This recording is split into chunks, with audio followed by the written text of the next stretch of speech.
शेष चंद्रवंशी एवं संतोषी दीवान के स्वर में यह गीत। हाथ जोड़ के शीश झुका के मैं गोहराता हूँ तुला, हे विघ्नहरन मंगल करन, आशीष दे दे मूला। चार भुजा तुर रूप निराला, जग मंगल सुख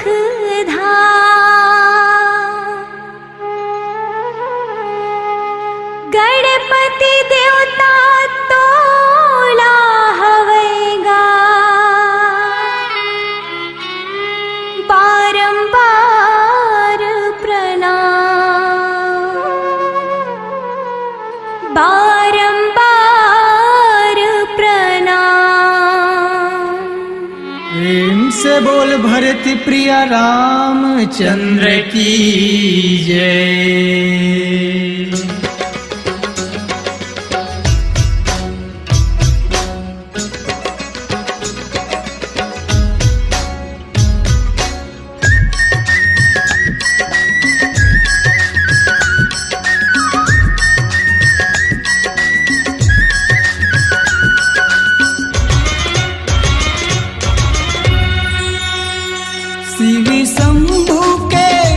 शिव शंभू के लाला गणराज, शिव शंभू के लाला गणराज। आके दरस दिखा दो एक बार, गौरी के लाला सुन लो पुकार। आके दरस दिखा दो एक बार, गौरी के लाला सुन लो पुकार। शिव शंभू के लाला गणराज, शिव शंभू के लाला गणराज। आके दरस दिखा दो एक बार, गौरी के लाला सुन लो पुकार। आके दरस दिखा दो एक बार, गौरी के लाला सुन लो पुकार।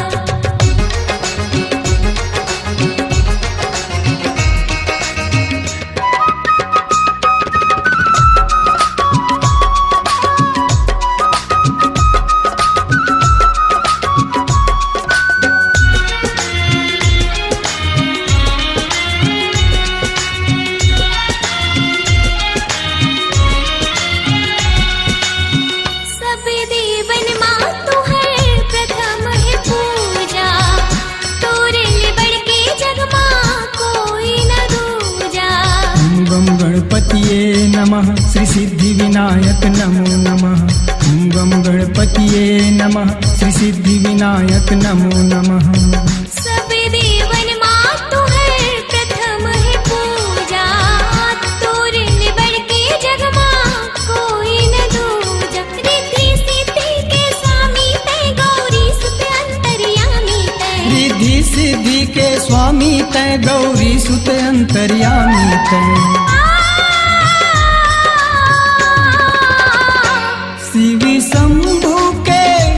शिव शंभू के लाला गणराज, शिव शंभू के लाला गणराज। आके दरस दिखा दो एक बार, गौरी के लाला सुन लो पुकार। आके दरस दिखा दो एक बार, गौरी के लाला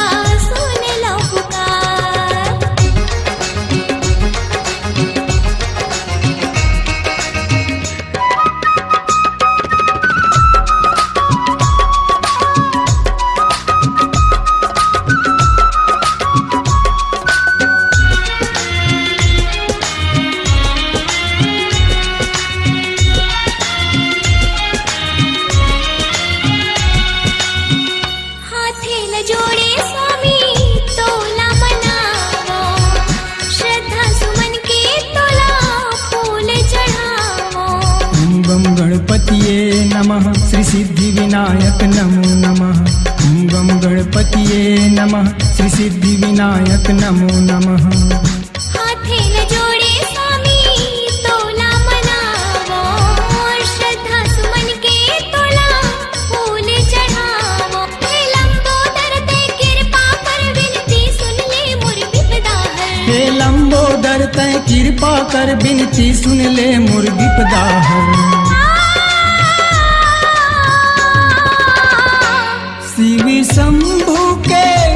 शिव शंभु के लाला गणराज, शिव शंभु के लाला गणराज। आके दरस दिखा दो एक बार, गौरी के लाला सुन लो पुकारो। आके दरस दिखा दो एक बार, गौरी के लाला सुन लो पुकार।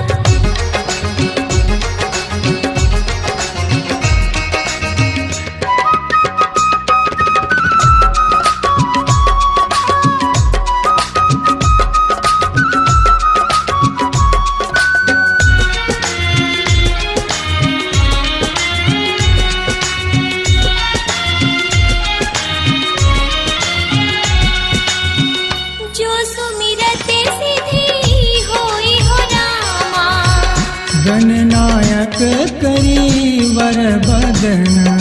ओम गम गणपतिये नमः श्री सिद्धि विनायक नमो नमः। ओम गम गणपतिये नमः श्री सिद्धि विनायक नमो नमः। करऊं अनुग्रह सोई हो रामा, बुद्धि राशि शुभ गुण सदन।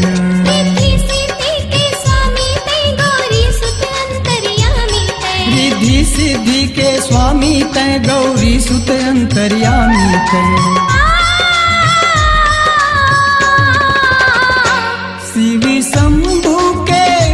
शिव शंभु के लाला गणराज, शिव शंभु के लाला गणराज।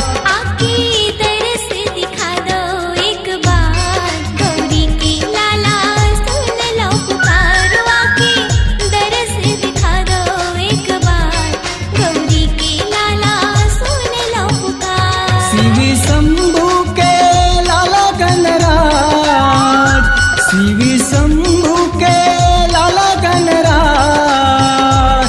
आके दरस दिखा दो एक बार, गौरी के लाला सुन लो पुकारो। आके दरस दिखा दो एक बार, गौरी के लाला सुन लो पुकार। हो आके दरस दिखा दो एक बार, गौरी के लाला सुन लो पुकार। गौरी के लाला सुन लो पुकार। गौरी के लाला सुन लो पुकार। श्री गुरु चरण सरोज रज, निज मन मुकुर सुधार। बरणो रघुवर बिमल जस, जो दायक फल चार। बुद्धिहीन तनु जानिके, सुमिरो पवन कुमार। बल बुद्धि विद्या देहु मोहि, हरहु कलेश विकार। जय जय जय माँ सरस्वती, आके कंठ विराजो माँ। राम कथा के गान करत हूँ, वाणी मोर सुधारो माँ। जय जय जय अंजनी नंदन, जय जय पवन कुमार। राम कथा के यगुआ श्रोता, आय विराजो ए दरबार। जेहि सुमिरत सिद्धि होय, गणनायक करिवर बदन। करहु अनुग्रह सोय, बुद्धि राशि शुभ गुण सदन। जेखर सुमिरन ले सब काम बने, गण के स्वामी गज बदन। कर दे कृपा गुण बुद्धि देवैया, हे पार्वती के नंदन। बोल गजानन स्वामी महाराज की। श्री तुलसी मानस मंडली ग्राम जंगलपुर जिला कबीरधाम की प्रस्तुति राम कथा आज सुने के और सुनाए के अवसर मिले है। आओ हम अपन वाणी बड़ा पवित्र करे बर भगवान के कथा ला कही के अपन जीवन ला धन्य बनाई। प्रेम से बोल राजा रामचंद्र की जय। अपनी आवाज को दीजिए एक नया मुकाम। डिजिटल रिकॉर्डिंग की दुनिया का जाना पहचाना नाम स्वरांजलि, जहां गूंजती हैं ध्वनियां अपनी माटी की सौंधी सुगंध के साथ। छत्तीसगढ़ी संगीत के विविध रंग जो पहुंचाते हैं पूरे प्रदेश में डिजिटल रिकॉर्डिंग के संग। स्वरांजलि स्टूडियो, नेमी चंद गली नंबर 2, गंजपारा, रायपुर।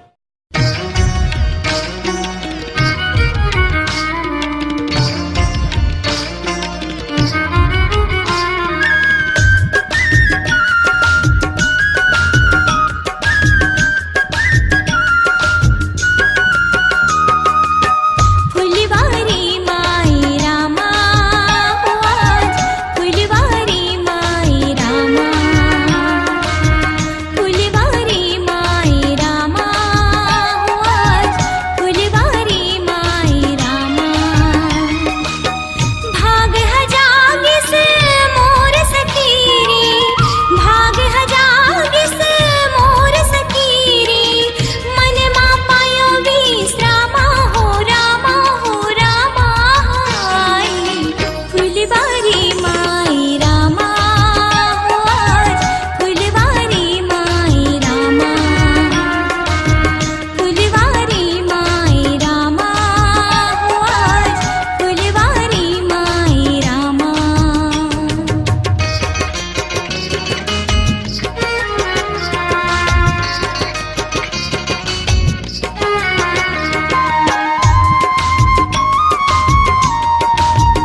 राम ही उरयानी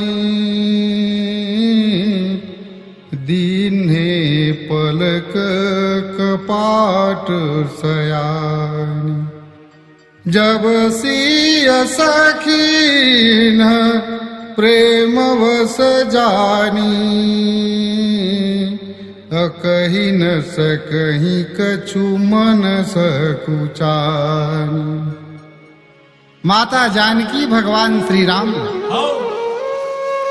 अपन हृदय के अंदर कैद कर ली। नेत्र के मार्ग से भगवान राम के रूप ला अपन हृदय के मन मंदिर में ले जाकर के बैठा लेते और भागे मत कही के पलक रूपी कपाट लगा दे।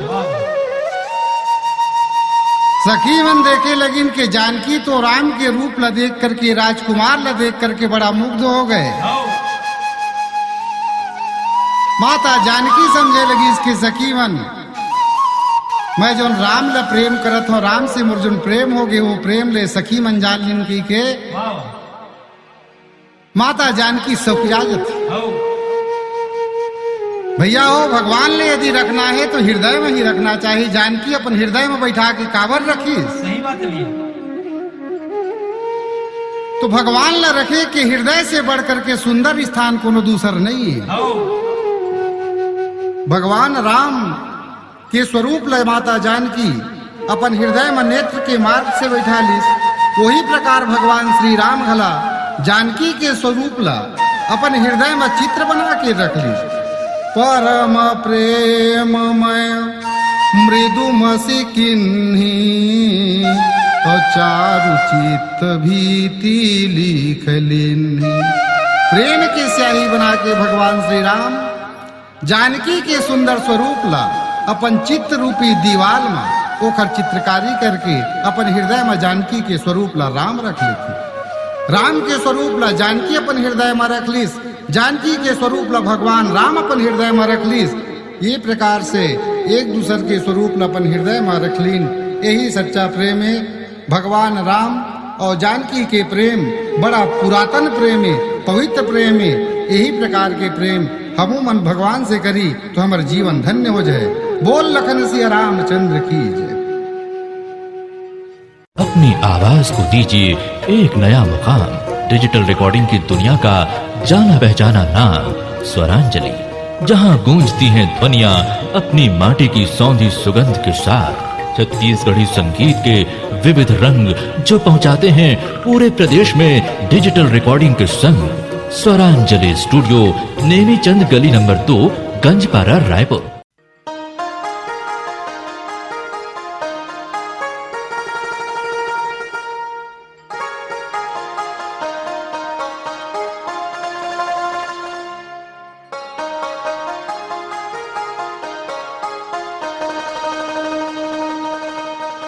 जाना है गंगा पार हमला एवट डोंगल ला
हैया हो हैया हो हैया हो हैया हो हैया हो।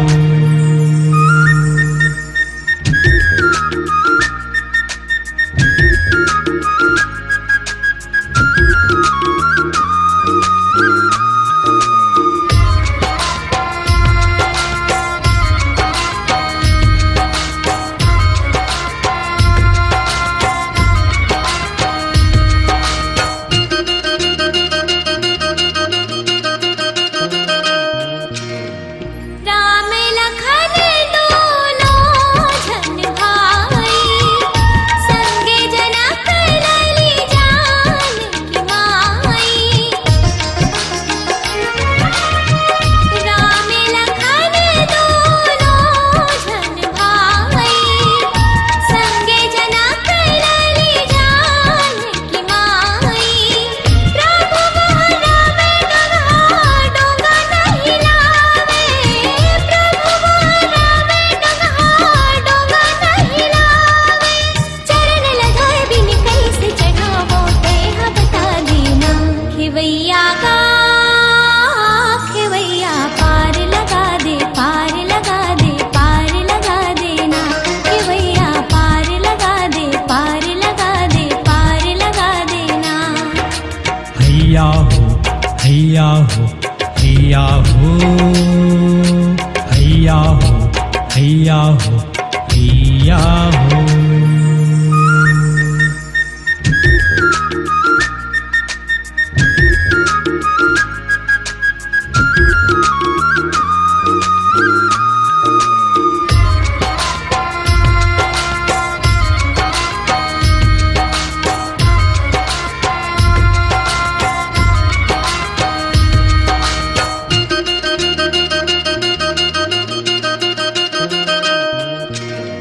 राजा दशरथ के कसम है सिर तो घोटिया हो, चाहे लक्ष्मण बाण मारे डोंगा नहीं लावो। राजा दशरथ के कसम है सिर तो घोटिया हो, चाहे लक्ष्मण बाण मारे डोंगा नहीं लावो। जब तक तू हर पगला धोवे नहीं पाओ, जब तक तू हर पगला धोवे नहीं पाओ। चरण लगाए बिन कैसे चढ़ावो तेह बता देना। खेवैया का खेवैया पार लगा दे, पार लगा दे, पार लगा देना। खेवैया पार लगा दे, पार लगा दे, पार लगा देना। हैया हो हैया हो हैया हो हैया हो हैया हो हैया हो।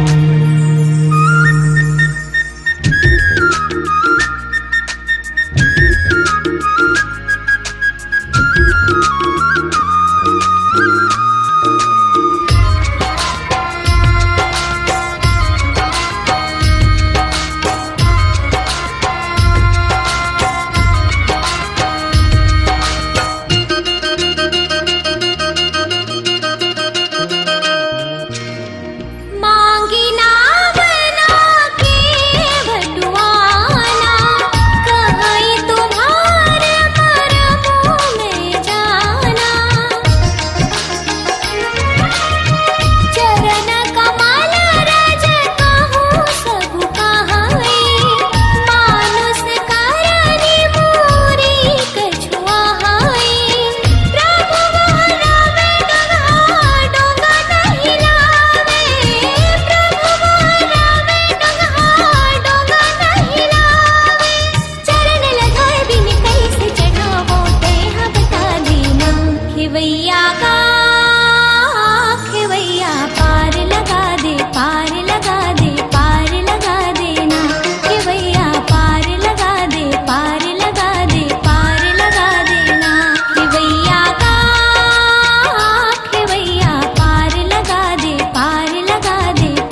हो हैया हो हैया हो हैया हो हैया हो हैया हो हैया हो हैया हो हैया हो हैया हो हैया हो हैया हो हैया हो हैया हो। मांगी नावन केवटुआना कही तुम्हार रमु मैं जाना चरण कमल रजु कहाँ सब कही मानुष करनी मूरी कछुआई। भगवान श्री राम श्रृंगवेरपुर मां गंगा के तट में केवट से डोंगा मंगाते के भैया केवट तय अपन डोंगा ला देतेगा तोर डोंगा में बैठ के हम गंगा पार हो जाते। भगवान राम के बुलाए मां केवट कथे मैं नहीं लाओ महाराज मैं तोर मरम ला जानता हूं। भगवान पूछते तो हमर का मरम जानतस गा केवट कथे भैया तोर पांव के धुर्रा में जादू हवेगा धोए बिना मैं मानव नहीं नहकाओ नहीं राम तोला गंगा के पार नहकाओ। भगवान राम कथे अतेक दोष से हमर पाँव भैया केवट तो हमला अपन डोंगन तय नहीं बैठा रहतस। केवट भगवान के ऐसा उठपुटहा भक्ते केवट के भाव का है तिनला सिर्फ भगवान समझते। केवट भगवान में रन वो चाहत है कि संसार लतरैया भगवान आज तेरे बर मोर में डोंगा मांगत तो मैं अपन कुल परिवार ला पहली तार लो ओखर बाद में लपार उतरियो ऐसा मौका दोबारा नहीं आ सके। ये बहाना लेके केवट भगवान में दुनिया भर के नखरा करत कथे कि मैं तोर मरम ला जाना था महाराज चरण कमल रज कहाँ सब कही मानुष करनी मूरी कछुआ है। तोर चरण कमल मा पथरा ला नारी बनाए के गुण है महाराज तोर पाँव के छुए ले पथरा नारी बन गे मुनि के सुवारी बन गे। यदि तोला पार जाना है महाराज तो तय अपन गोड़ ला मोल धोए बरकाओ तोर गोड़ ला धो के मैं डोंगा में चढ़ा के तोला पार उतारियो। बोल लखन सिया रामचंद्र की जय।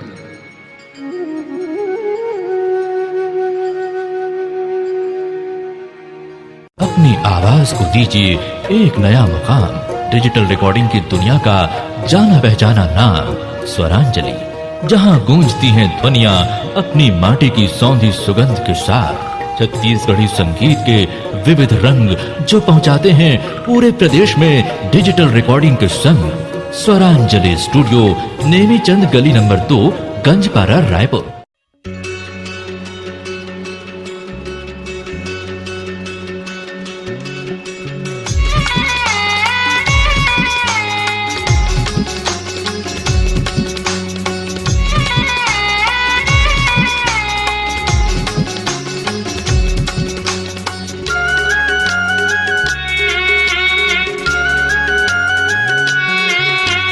कैसे ते भौले उबर बे कैसे ते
गे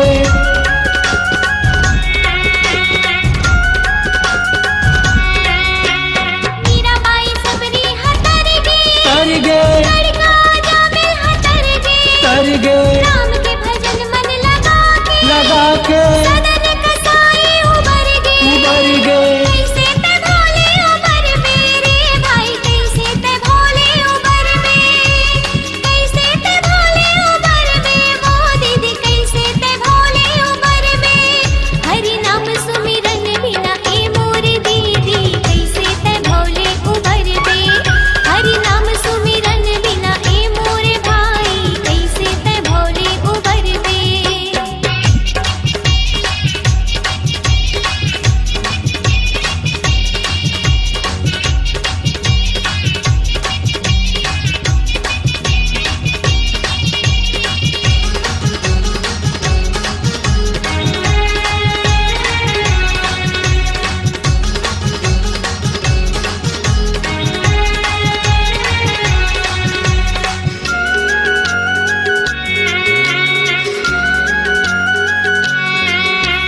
काकई के जग माते आए दादा खलोला भुलाए माया के फेरा पर के जिंदगी लबेटा गवाए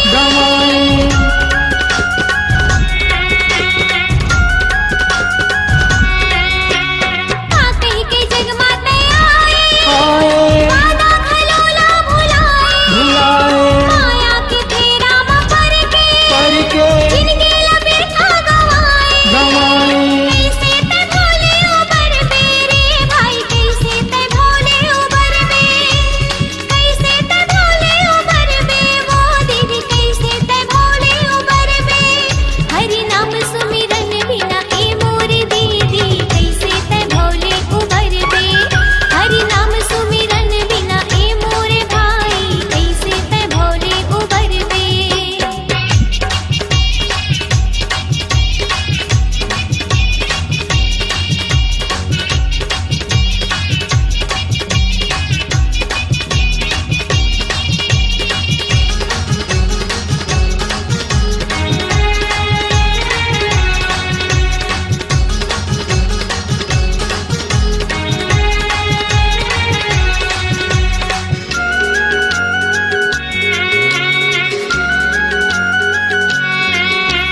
रामचंद्र के भजन बिनु जो चाह पद निर्वाण ज्ञानवंत अपि सो नर पशु बिना पूछ विसान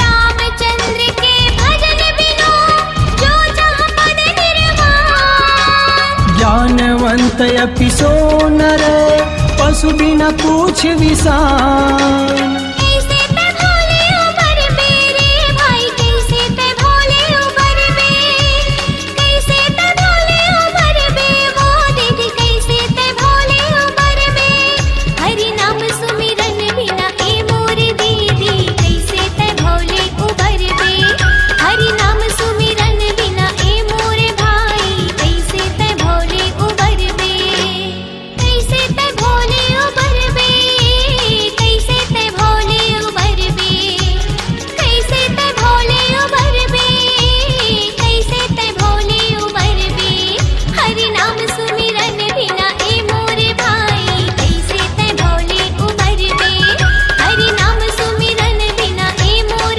दीदी कैसे ते भोले उबर में हरि नाम सुमिरन बिना ए मोर भाई कैसे ते भोले उबर में हरि नाम सुमिरन बिना ए मोर दीदी कैसे ते भोले उबर में रामचंद्र के भजन बिनु जो चह पद निर्वाण ज्ञानवंत अपि सो नर पशु बिन पूछ विसान। ये संसार में भगवान के भजन ही सार है, बाकी ये संसार बेकार है। भगवान राम के भजन के बिना ये संसार सागर से पार नहीं हो सके सज्जनों। ये जीवात्मा ये संसार ले तर नहीं सके। भगवान राम के भक्ति के बिना, भगवान राम के भजन के बिना यदि कोनो मोक्ष रूपी लक्ष्य ला प्राप्त करना चाहिए तो नहीं प्राप्त कर सके। जैसे महान ज्ञानी भी पुरुष है, कहीं भगवान की भक्ति नहीं करे तो महान ज्ञानी होकर के भी कैसे हो जाते। जैसे बिना पूछी के और बिना सींग के पशु के बराबर वो अशोभनीय दिखाई दे लगते, ओकर सुंदरता नहीं दिखाई दे। ज्ञानी के ज्ञान के सुंदरता, भगवान के भक्ति के बिना ज्ञानी भी सुंदर नहीं कहला सके। भगवान के भक्ति है संसार में तरे बरेखर से दूसरा कोई उपाय ही नहीं है। राका पतिसो दस उगही तारागन समुदाय सकल गिरि दौलाय बिनु रवि रात न जाए। अरे तारागण करोड़ों की संख्या में कहूं आज है। 16 कला से यदि चंद्रमा घला प्रकाश करे ही संसार के जत का जंगल हो सब में यदि आग लगा दो तो सबों के प्रकाश मिल के सूर्य के प्रकाश के बराबरी नहीं कर सके भैया। वही प्रकार भगवान के परम ब्रह्म परमात्मा के चरण में जो भक्ति है तो भक्ति के महिमा के बराबर चाहे कतको भी ज्ञान अर्जित कर लो, वो ज्ञान के प्रकाश से भक्ति के बराबरी नहीं हो सके। तभी भगवान शंकर माता पार्वती मेरे कथे उमा कहूँ मैं अनुभव अपना और सत हरि भजन जगत सब सपना। यदि सत्य यदि कुछ है तो भगवान के भजन है, भगवान की भक्ति है, बाकी ये संसार मिथ्या है। मनुष्य तन जब हमला मिले है तो हम भगवान की भक्ति करी, भगवान के चरण के वंदना करी, भगवान के भक्ति करके मुक्ति हम प्राप्त करी। एकने से हमारे जीवन के उद्धार है, बाकी सब बेकार है। बोल लखन सिया रामचंद्र की जय।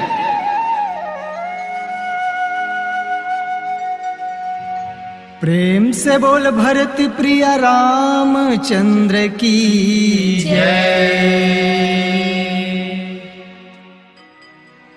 अपनी आवाज को दीजिए एक नया मुकाम। डिजिटल रिकॉर्डिंग की दुनिया का जाना पहचाना नाम स्वरांजलि, जहां गूंजती हैं ध्वनियां अपनी माटी की सौंधी सुगंध के साथ। छत्तीसगढ़ी संगीत के विविध रंग जो पहुंचाते हैं पूरे प्रदेश में डिजिटल रिकॉर्डिंग के संग। स्वरांजलि स्टूडियो, नेमीचंद गली नंबर 2, गंजपारा, रायपुर।